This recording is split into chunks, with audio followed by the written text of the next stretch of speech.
नमस्कार फ्रेंड्स यदि आप किसी भी गवर्नमेंट एग्ज़ाम की तैयारी कर रहे हो तो फ्रेंड्स ये वीडियो आपके लिए बहुत ही महत्वपूर्ण होने वाला है, क्योंकि इस वीडियो के माध्यम से मैं आप लोगों को महेश वर्णवाल में भारतीय संविधान के जो भी क्वेश्चन दिए हैं वो आप लोगों को कराने जा रहा हूँ। सभी क्वेश्चन वन लाइनर फॉर्म में हैं, आप लोग देखिए। चलिए क्वेश्चन नंबर 1 से शुरू करते हैं। मेरा क्वेश्चन नंबर 1 दिया है कि वह शब्द जो 26 नवंबर 1949 को अंगीकृत भारतीय संविधान की प्रस्तावना में सम्मिलित नहीं था। मतलब जो सम्मिलित हैं उनको देख लेते हैं, जो सम्मिलित नहीं होगा उनका पता चल जाएगा। कौन सा? समाजवादी था, धर्म पंथनिरपेक्ष और अखंडता। फ्रेंड्स ये सभी जो क्वेश्चन हैं पेपर में आए हुए हैं, इसलिए इनमें क्या है, जो सम्मिलित नहीं था वो वर्ड इसमें नहीं दिया है। और अगला क्वेश्चन है कि भारत के संविधान के अमुख का लक्ष्य उसके सभी नागरिकों के लिए सुनिश्चित करना है। इसका मतलब क्या हुआ? सामाजिक आर्थिक न्याय, विचार तथा अभिव्यक्ति की स्वतंत्रता, अक्षर की समानता तथा व्यक्ति की प्रतिष्ठा, ये सभी नागरिकों को सुनिश्चित कराना है। और अगला क्वेश्चन है कि भारत एक गणतंत्र है। इसका मतलब क्या हुआ? इसका मतलब है कि भारत में वंशानुगत शासन नहीं है। और अगला क्वेश्चन है कि भारत में लौकिक सार्वभौमिकता क्योंकि संविधान की प्रस्तावना आरंभ होती है। किससे प्रारंभ होती है? हम भारत के लोग से आरंभ होती है।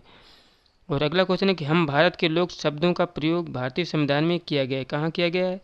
संविधान की प्रस्तावना में किया गया है। और अगला क्वेश्चन है कि सभी व्यक्ति पूर्णतः और समान रूप से मानव हैं। यह सिद्धांत जाना जाता है किसका? सार्वभौमिकता के रूप में जाना जाता है। अगला क्वेश्चन है कि भारत के संदर्भ में धर्मनिरपेक्षता शब्द का सही भाव व्यक्त करता है। इसका मतलब है कि भारत में राज्य का कोई धर्म नहीं है। और अगला क्वेश्चन है कि भारत के संविधान की उद्देशिका में नहीं है। क्या नहीं है? लोक कल्याण नहीं है किसमें? उद्देशिका में। और अगला क्वेश्चन है कि भारतीय संविधान की प्रस्तावना में वर्णन नहीं है किसका? आर्थिक स्वतंत्रता का वर्णन नहीं है। आप लोग याद रखिए, जिनका वर्णन है आप लोग देख सकते हो, पार्ट 1 में अपलोड किया है, तो उसमें संविधान की प्रस्तावना का हमने वर्णन किया है। और अगला क्वेश्चन है कि भारतीय संविधान की प्रस्तावना में उल्लेखित नहीं है। क्या उल्लेखित नहीं? धार्मिक न्याय उल्लेखित नहीं है। और अगला क्वेश्चन है कि संविधान की प्रस्तावना के बारे में सही कथन है। क्या है? समाजवादी, धर्मनिरपेक्ष तथा 1950 में लागू संविधान के अंग नहीं थे। और अगला क्वेश्चन है कि संविधान का वह भाग जो उसकी आत्मा कहलाती है, आत्मा कौन कहलाती है? उद्देशिका जो संविधान की आत्मा कहलाती है। और अगला क्वेश्चन है भारतीय संविधान की प्रस्तावना को हमारे प्रभुत्व संपन्न प्रजातांत्रिक गणराज्य की कुंडली कहा है। किसने कहा है? के एम मुंशी ने कहा है। अगला क्वेश्चन है कि संविधान को एक पवित्र दस्तावेज कहा है। किसने कहा था? भीमराव अंबेडकर ने पवित्र दस्तावेज कहा था। अगला क्वेश्चन है कि उच्चतम न्यायालय ने धारणा प्रस्तुत की कि उद्देश्य का संविधान का भाग है। किसमें से प्रस्तुत की थी फ्रेंड्स? बम्बई बनाम यूनियन ऑफ इंडिया। बाद में इन्होंने कहा था कि उद्देश्य का संविधान का भाग है। और अगला क्वेश्चन है कि सर्वोच्च न्यायालय ने प्रस्तावना को भारतीय संविधान की मौलिक संरचना का भाग स्वीकार किया। किसने? केशवानंद भारती विवाद ने स्वीकार किया था। और अगला क्वेश्चन है कि भारत के संविधान के उद्देश्यों में से एक के रूप में आर्थिक न्याय का उपबंध है। किसमें? उद्देशिका और राज्य का नीति निर्देशक तत्व में। और अगला क्वेश्चन है कि भारतीय संविधान की प्रस्तावना में जिन आदर्शों एवं उद्देश्यों की रूपरेखा दी गई है उनकी व्याख्या की गई। किसमें? मूल अधिकारों, राज्य के नीति निर्देशक तत्वों, सिद्धांतों एवं मौलिक कर्तव्यों के अध्याय में। और अगला क्वेश्चन है कि भारतीय संविधान के उद्देश्यों को प्रतिबिंबित किया गया। किसमें? भारत मतलब संविधान की प्रस्तावना में भारत के उद्देश्यों को क्या किया गया है? प्रतिबिंबित किया गया है। और अगला क्वेश्चन है भारत के संविधान की उद्देशिका की व्यवस्था की गई है। कितनी प्रकार से? 3 प्रकार की न्याय की व्यवस्था की गई है। अब देख लेते हैं फ्रेंड शासन प्रणाली। शासन प्रणाली क्या है फ्रेंड? भारत का सबसे महत्वपूर्ण तत्व क्या है? संप्रभुता जो है भारत का सबसे महत्वपूर्ण तत्व है। और अगला क्वेश्चन है कि भारतीय संविधान में किस प्रकार की शासन प्रणाली की व्यवस्था की गई? किस प्रकार की? संसदात्मक शासन प्रणाली की व्यवस्था की गई है। और अगला है कि भारतीय संविधान की विशेषताएं क्या है? कि संसदात्मक सरकार, संघात्मक सरकार और स्वतंत्र न्यायपालिका संविधान की क्या है? विशेषता है। और अगला है कि भारत में संसदीय प्रणाली की सरकार है, क्योंकि मंत्रिपरिषद लोकसभा के उत्तरदायी हैं, इसलिए भारत में संसदीय शासन प्रणाली है। और अगला क्वेश्चन है हमारा कि भारत के संदर्भ में संसदीय शासन प्रणाली ने निम्न सिद्धांत संस्थागत रूप में निहित हैं। कौन कौन से? मंत्रिमंडल के सदस्य संसद के सदस्य होते हैं।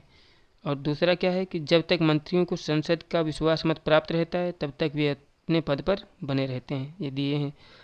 और अगला है कि संसाधनात्मक शासन व्यवस्था में क्या होता है, विधायिका एवं कार्यपालिका पर नियंत्रण होता है।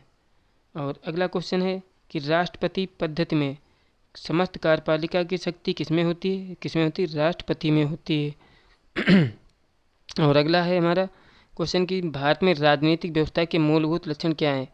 क्या है फ्रेंड्स, नंबर 1 है कि यह एक लोकतांत्रिक गणतंत्र है, और दूसरा है कि इसमें संसदात्मक रूप से सरकार है। नंबर 3, सर्वोच्च सत्ता भारत की जनता में निहित है। ये दिए हैं। और ये भी फ्रेंड्स क्या है, जो देख लो संविधान में क्या है, ये जो पॉइंट हैं सही कथन ही दिए हैं, क्योंकि पेपर में आए हुए क्वेश्चन है, केवल उत्तर ही इनके दिए हैं कि भारत एक लोकतांत्रिक राज्य व्यवस्था है, सही है। भारत एक संपन्न राज्य है, ये भी सही है। भारत में लोकतांत्रिक समाज है, ये भी। भारत एक कल्याणकारी राज्य है, ये भी सही है। और अगला क्वेश्चन है कि भारतीय राजतंत्र की विशेषताएं क्या है, कि संविधान सरकार, लोकतांत्रिक संस्कार, विधि का शासन। और अगला क्वेश्चन है कि कल्याणकारी राज्य का उद्देश्य क्या होता है, अधिकतम संख्या का अधिकतम कल्याण सुनिश्चित करना कल्याणकारी राज्य का उद्देश्य है। और अगला क्वेश्चन है भारतीय संविधान का दर्शन है क्या है, कि कल्याणकारी राज्य, समाजवादी राज्य और राजनीतिक समानता। और अगला क्वेश्चन है कि भारत में राजनीतिक सत्ता का प्रमुख स्रोत है क्या है, जनता जो है राजनीतिक सत्ता का प्रमुख उपयोग है। और अगला क्वेश्चन है कि आध्यात्मक शासन प्रणाली का आधारभूत तत्व क्या है। क्या है फ्रेंड्स, एकल कार्यपालिका जो होती है आध्यात्मक शासन प्रणाली का आधारभूत तत्व है। और अगला क्वेश्चन है कि भारत में प्रजातंत्र इस तथ्य पर आधारित है कि जनता को सरकार को चुनने तथा बदलने का अधिकार प्राप्त है। और अगला क्वेश्चन है कि भारत का संविधान परिसंघीय विनिर्धारित होता है, क्यों, कि केंद्र और राज्यों की भी शक्तियों के वितरण से होता है। और अगला है कि भारतीय संविधान है कैसा है फ्रेंड्स, अगर पूछा है तो भारतीय संविधान कैसा है, तो भारतीय संविधान अंशतः कठोर और अंशतः लचीला है। और अगला क्वेश्चन है कि भारत की संसदीय शासन प्रणाली एवं ब्रिटेन की संसदीय शासन प्रणाली में अंतर क्या है। क्या है फ्रेंड्स, न्यायिक समीक्षा जो है इनका अंतर है, भारत में न्यायिक समीक्षा है और ब्रिटेन में नहीं है। और अगला क्वेश्चन है कि भारत के संविधान का संघीय लक्षण क्या है। क्या फ्रेंड्स, केंद्र तथा राज्यों के बीच शक्ति का बंटवारा, पूर्ण रूप से लिखित संविधान, स्वतंत्र न्यायपालिका। और अगला है कि भारतीय संघीय व्यवस्था में एकात्मक तत्व है। क्या है, राज्यपाल की नियुक्ति, राज्यसभा में असमान प्रतिनिधित्व, अखिल भारतीय सेवाएं भारतीय संघ में एकात्मक तत्व हैं। और अगला क्वेश्चन दिया है फ्रेंड्स, ये सभी क्या हैं, स्पष्टीकरण वाले हैं, इनको आप लोग देख सकते हो। सीधे हम क्वेश्चन ही आप लोग कराएंगे। और ये फ्रेंड्स इनके क्या है, कुछ कथन दिए हैं कि भारतीय संघवाद को सहकारी संघवाद कहा है, किसने कहा था, जी ऑस्टिन ने कहा था। और अगला है कि भारत अर्ध संघात्मक राज्य है, किसने कहा था, ये कहा था केसी व्हीयर ने कहा था। एक कथन भी बहुत पूछे जाते हैं, आप लोग इनको विधिवत देखोगे। और अगला क्वेश्चन है कि भारतीय संविधान अधिक कठोर तथा अधिक लचीले के मध्य एक अच्छा संतुलन स्थापित करता है, कथन किसका है, केसी व्हीयर का है। और अगला क्वेश्चन है कि भारतीय संविधान को संघात्मक के तंग ढांचे में नहीं ढाला गया, किसने, यह कथन किसका है, ये भीमराव अंबेडकर का है। फ्रेंड्स, मेरे द्वारा कराए जा रहे क्वेश्चन आपको अच्छे लग रहे हैं तो प्लीज़ मेरा चैनल सब्सक्राइब कर दें, और वीडियो अच्छा लगा तो लाइक भी करें।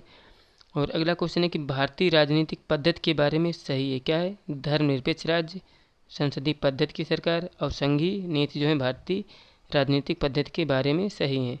और अगला है कि गणतंत्र अवधारणा से संबंधित है। क्या है, एक राज्य जिसमें जनता सर्वोच्च हो, सर्वोच्च शक्ति निर्वाचित प्रधान में निहित हो, एक ऐसी सरकार जो जनता द्वारा निर्वाचित हो। अगला क्वेश्चन है कि संवैधानिक सरकार वह है जो क्या होती है, जो व्यक्ति की स्वतंत्रता के हित में राज्य की सत्ता पर प्रभावकारी प्रतिबंध लगाती हो। ये क्या है, संवैधानिक सरकार के नियम है। और अगला है कि भारत का राष्ट्रीय पशु क्या है, कॉमन चीज़ें हैं, क्या है, बाघ है। राष्ट्रीय पुष्प क्या है, कमल है। राष्ट्रीय पक्षी क्या है, मोर है। भारतीय राष्ट्रीय ध्वज में चक्र प्रतीक है, किसका, न्याय का है। और भारत के राष्ट्रीय ध्वज में तीली की संख्या कितनी है, 24 है। संपूर्ण राष्ट्रगान का वादन काल कितना है, 52 सेकेंड है। और अब देख लेते हैं संघ एवं राज्य एवं संघ राज्य क्षेत्र देख लेते हैं। पहला दिया है कि भारतीय संसद को नया राज्य बनाने का अधिकार है, किसके, संविधान के अनुच्छेद 3 के अंतर्गत। और अगला है कि नए राज्य के गठन की शक्ति निहित है, किसमें निहित है, संसद में निहित है। और अगला है कि भारत के संविधान के अंतर्गत राज्यों की सीमाओं को परिवर्तित करने की शक्ति प्राप्त किसको? संसद को प्राप्त है। और अगला क्वेश्चन दिया है कि एक राज्य को संघ में सम्मिलित करने तथा नए राज्य की स्थापना करने की कार्यपालिका शक्ति प्राप्त है किसको प्राप्त है? संसद को प्राप्त है। अगला क्वेश्चन है कि भारत के संविधान भारत के प्रथम अनुच्छेद के अनुसार क्या है? भारत एक राज्यों का संघ है। और अगला क्वेश्चन है कि नए राज्यों के निर्माण के बारे में क्या सही है? आप लोग देख सकते हो, इस डिटेल में दिया है। और अगला क्वेश्चन है कि भारत में एक नया राज्य सृजित करने वाले विधेयक को पारित होना अनिवार्य क्यों? क्योंकि संसद में साधारण बहुमत द्वारा पारित होना चाहिए। अगला है कि भारत में संघ राज्यों का प्रशासन होता है किसके हाथ में? राष्ट्रपति द्वारा होता है। भारत संघ नहीं है, इसलिए कथन कैसा है? असत्य है। ठीक है। और क्या है? किसी भी राज्य का क्षेत्र सीमा उसकी लंबाई के बिना परित करके संघीय संसद को प्राप्त है, ये हमारा सही है। और अगला है कि नए राज्यों के निर्माण के लिए संवैधानिक उपबंध क्या है? क्या है फ्रेंड्स? किसी राज्य का क्षेत्र बढ़ाकर, किसी राज्य का क्षेत्र घटाकर, किसी राज्य का नाम परिवर्तन कर, ये सभी संवैधानिक उपबंध हैं। और अगला क्वेश्चन दिया है कि यदि भारतीय संघ में एक नए राज्य का सृजन किया जाना है तो संशोधन करना आवश्यक है किसमें? प्रथम सूची में संशोधन करना आवश्यक है। अगला है कि भारत में संघ शासित प्रदेश कितने हैं? कितने फ्रेंड्स? अब हैं 8। पहले कितने थे? 7 थे। आप लोग याद रखिएगा। पहले जम्मू कश्मीर एक क्या था? एक राज्य था। अब क्या हो गया? अब जम्मू कश्मीर 2 केंद्र शासित प्रदेश हो, लद्दाख और जम्मू कश्मीर में अलग अलग कर दिया गया, दोनों केंद्र शासित प्रदेश बन गए हैं। अगला क्वेश्चन है कि लोकसभा में केंद्र शासित प्रदेशों के लिए सीटें आरक्षित हैं कितनी? 20 सीटें आरक्षित हैं। अगला है कि राज्य पुनर्गठन आयोग ने 1 नवंबर 1956 को बनाए 14 राज्य, 6 संघ राज्य। अब क्या है? अब कितने भारत में राज्य हैं फ्रेंड्स? आप लोग देखिए 28 राज्य हैं। यहाँ पे कितना दिया? 29 दिया। 29 नहीं, 28 राज्य हैं। और 8 कितने हैं? 8 केंद्र शासित प्रदेश हैं। आप लोग याद रखिएगा। अगला क्वेश्चन है कि वह राज्य जिसकी राजधानी का नाम स्वतंत्रता प्राप्ति के बाद अभी तक नहीं बदला गया है कौन है? आंध्र प्रदेश। नई राजधानी के रूप में हैदराबाद के नाम पर अमरावती प्रस्तावित है। अगला है कि दिल्ली है। दिल्ली कैसा है? एक केंद्र शासित प्रदेश है। और अगला क्वेश्चन है कि दिल्ली को राष्ट्रीय राजधानी का क्षेत्र का दर्जा दिया गया था, कब दिया गया था? 69वें संविधान संशोधन द्वारा दिया गया था। और अगला क्वेश्चन है कि सिक्किम को विधिवत भारत संघ के एक पूर्ण राज्य के रूप में सम्मिलित किया गया था, कब सम्मिलित किया गया था? 36वें संविधान संशोधन के द्वारा सम्मिलित किया गया था। और अगला क्वेश्चन है कि राज्यों का भारत के संपूर्ण राज्य का दर्जा प्राप्त होने के सही कालक्रम क्या है? नागालैंड पहले, फिर हरियाणा, फिर सिक्किम और अरुणाचल प्रदेश है, ये उनके कालक्रम के अनुसार हैं। और अगला है कि पहले नागालैंड, फिर हरियाणा, सिक्किम, अरुणाचल प्रदेश उसके बाद में। और अगला है कि भारतीय राज्यों के उनके निर्माण के अनुसार कालक्रम क्या है? पहले सिक्किम है, फिर अरुणाचल प्रदेश, फिर छत्तीसगढ़ और फिर झारखंड है। पहले सिक्किम, मतलब जो राज्य दिए थे उनके हिसाब से यही कालक्रम सही है, क्योंकि पेपर में 4 विकल्प दिए थे, उनमें से इनका क्रम सही करना था। और अगला है कि छत्तीसगढ़ राज्य स्वरूप में कब आया था? कब आया था? ये आया था 1 नवंबर 2000 को स्वरूप में आया था। और अगला क्वेश्चन है कि उत्तराखंड राज्य की स्थापना कब हुई थी? कब हुई थी? वर्ष 2002 में हुई थी। और अगला है मिलान करने वाला कि आंध्र प्रदेश 1953, हरियाणा 1966, हिमाचल प्रदेश 1971, सिक्किम कब? 1975 में अस्तित्व में आया था। और अगला क्वेश्चन है, ये भी फ्रेंड्स मिलान वाला है ये। नागालैंड कब? 1 दिसंबर 1963, मेघालय 21 जनवरी 1972, सिक्किम 16 मई 1975, अरुणाचल प्रदेश 20 फरवरी 1987 को। सभी फ्रेंड्स मिलान वाले दिए हैं, इनसे क्वेश्चन बन सकते हैं, आप लोग बहुत ही ध्यान से देखिए। हरियाणा कब बना था? 1966 में, महाराष्ट्र 1960 और राजस्थान 1956। अब अगला क्वेश्चन देखते हैं फ्रेंड्स, उल्फा उग्रवादी संबंधित है, किससे संबंधित है? ये संबंधित है असम राज्य से। और अगला है कि पीपुल्स पावर ग्रुप नामक आतंकवादी संगठन स्थित है कहाँ? ये आंध्र प्रदेश में स्थित है। और अगला है कावेरी जल विवाद के अंतर्गत राज्य हैं कौन कौन से हैं? तमिलनाडु, कर्नाटक, तमिलनाडु, पांडिचेरी और केरल, ये सभी क्या हैं? कावेरी जल विवाद के अंतर्गत राज्य हैं। और अगला क्वेश्चन है कि भाषा के आधार पर राज्यों के पुनर्गठन हेतु राज्य पुनर्गठन आयोग की स्थापना की गई थी, कब की गई थी?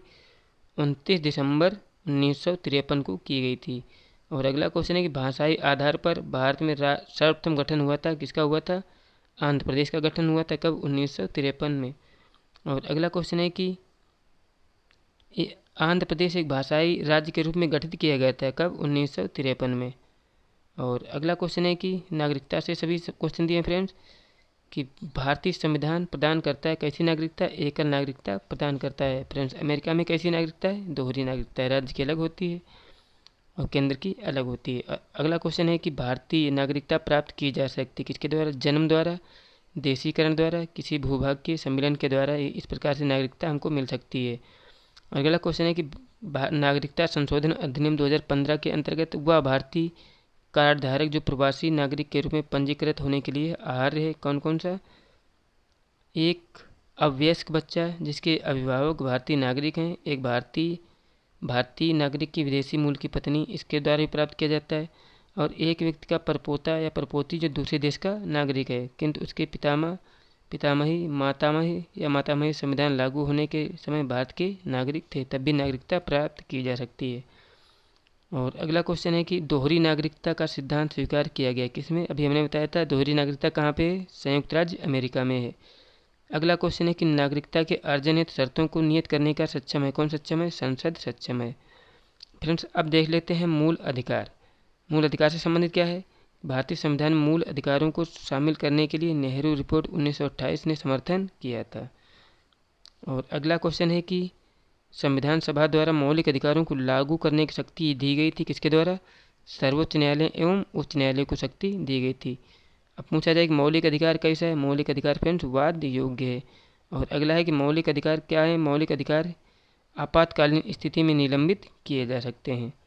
और अगला क्वेश्चन है कि भारतीय संविधान में नागरिकों के लिए मौलिक अधिकार प्रदान किए गए हैं कहाँ से कहाँ तक? ये अनुच्छेद 12 से 35 तक प्रदान किए गए हैं। और अगला है कि भारतीय संविधान के अनुच्छेदों में विधायन सत्ता पर पूर्ण नियंत्रण लगता है किसके? अनुच्छेद 14 के अनुसार। और अगला है कि समानता का अधिकार संविधान के निम्न अनुच्छेदों के अंतर्गत दिया हुआ है किसमें? अनुच्छेद 14, 15, 16, 17, 18 में दिया है। और अगला है कि शिक्षण संस्थाओं में जिसमें गैर सरकारी व गैर अनुदान प्राप्त भी सम्मिलित हैं अन्य पिछड़े अनुसूचित जाति व अनुसूचित जनजाति हेतु आरक्षण की सुविधा प्रदान की गई इसमें अनुच्छेद 15(5) के अंतर्गत। और अगला क्वेश्चन दिया है कि भारतीय संवैधानिक प्रावधानों को संघीय संसद राज्य विधान पालिकाओं द्वारा बनाए गए कानूनों द्वारा प्राथमिकता प्रदान किसमें? अनुच्छेद 13 द्वारा प्राप्त है। और अगला क्वेश्चन है कि भारतीय संविधान के अनुच्छेद 13 का मुख्य उद्देश्य संविधान की क्या है? सर्वोच्चता सुनिश्चित करना है किसमें? मौलिक अधिकार के संदर्भ के रूप में।